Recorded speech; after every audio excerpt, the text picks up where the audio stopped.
Yo guys, so back at it.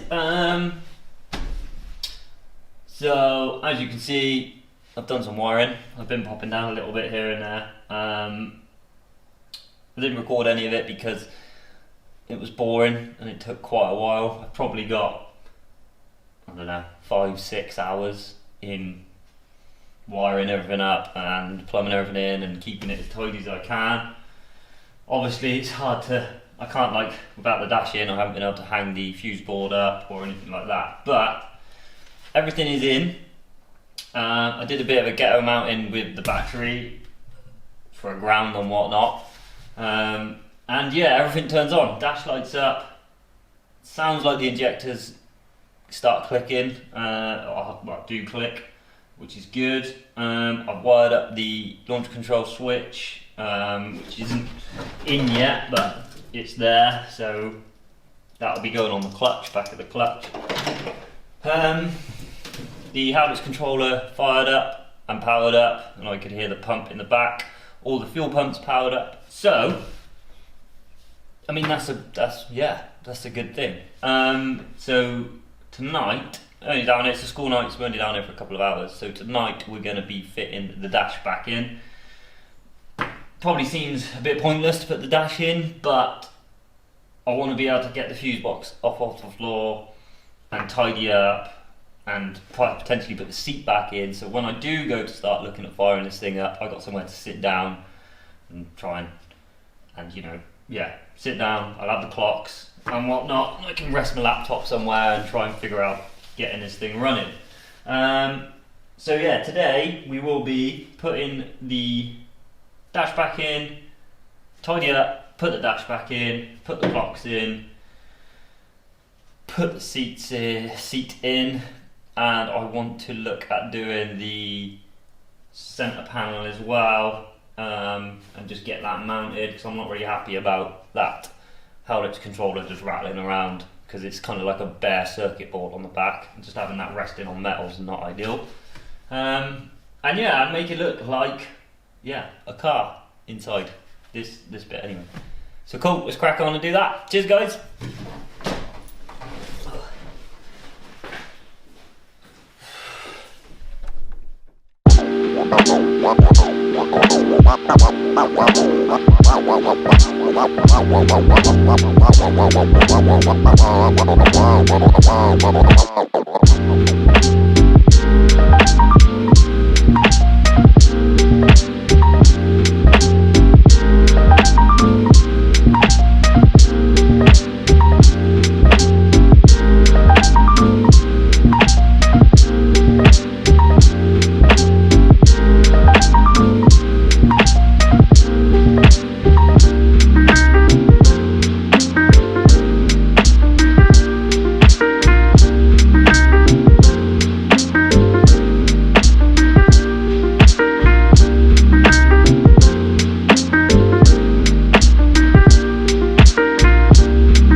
Hey guys, so that last clip you just saw was a couple of days ago, and I got a bit sidetracked, to say the least. But I got the dash in, and then I started messing around, thought, oh, bleed the clutch up. Started doing that, and there was leaks, so I had to go through and, yeah, and sort all the leaks out. So the evening kind of disappeared. So I only really got the dash in, and the switches and stuff, it's all kind of in there ready to go. But yeah, so more time today down here. I've got some oil, need to go and get some fuel, but I've got oil, so we can actually put some oil in it, put some fuel in it later on, and hopefully start it up.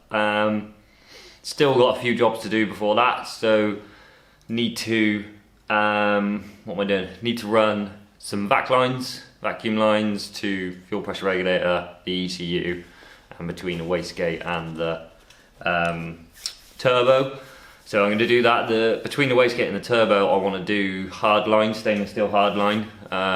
So we'll be making that up. I need to drill the turbo housing and put a fitting in for that.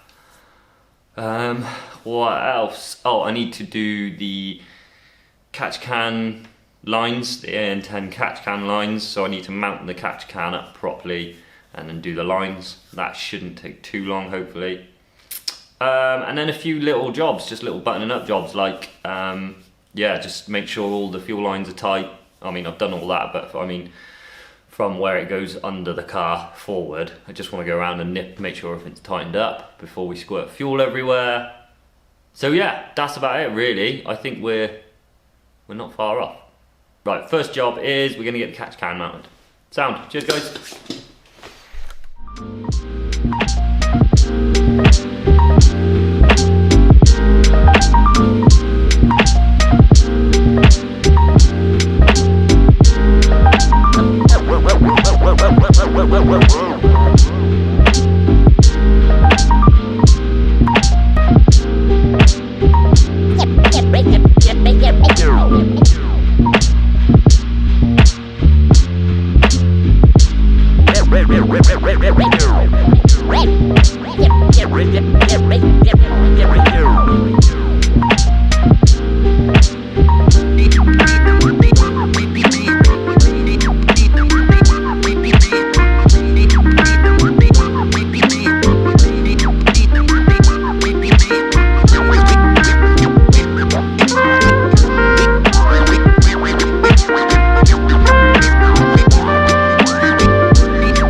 Sound. Right guys, pretty happy with the routing.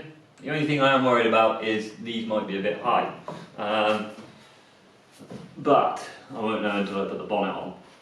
If they are, I'm not sure what I'm going to do about that. But for now, so I can start it, they're in and plumbed. I might be able to get some shorter ones. I'll have to have a look, see. But yeah, I might be able to get some shorter ones. So yeah, catch can in, happy days. Next is going to be doing the vacuum line, or the hard lines from the turbo to the wastegate. So, going to take this off, drill it out, tap it, put the fitting in, and then figure out where we're going to go to the wastegate. Sound. Cheers.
guys, we're going to crank this over. Coil pack is unplugged. I just want to see if I get some oil pressure and see where all the leaks are, because there's bound to be some oil leaks. Hopefully not, but I'm probably certain that there's going to be some leaks down there, but I'm really hoping there isn't.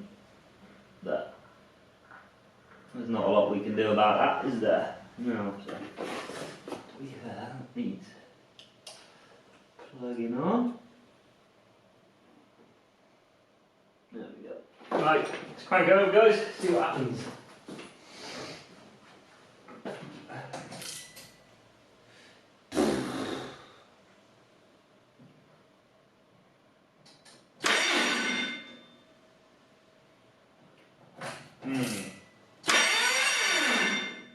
That doesn't sound good.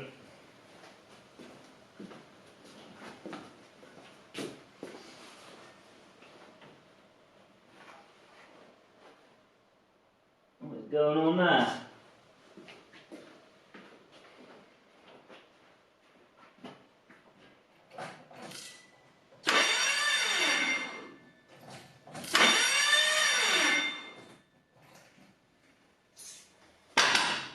Fuck it.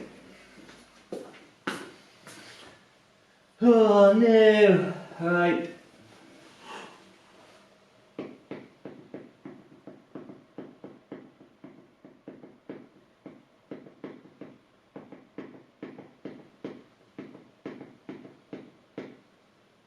Well, I'll be back in a minute. Not good. Alright guys, you want the bad news or the bad news? So, I think the flywheel's wrong. I have taken the starter off, had a look. Well, I had a look from underneath through the little inspection hole, and the starter motor is working. It is coming out and sort of trying to engage, but it's only catching the very edge of the flywheel, which makes me think either the flywheel's the wrong diameter or it's the wrong offset, which is a fucking ball ache. Excuse my language, because obviously this was a clutch from CG Motorsport, twin plate one. So I don't know if it's my fault with my measurements or if something's got lost in translation to what gearbox to what engine. It should be just a standard O2M flywheel. I'm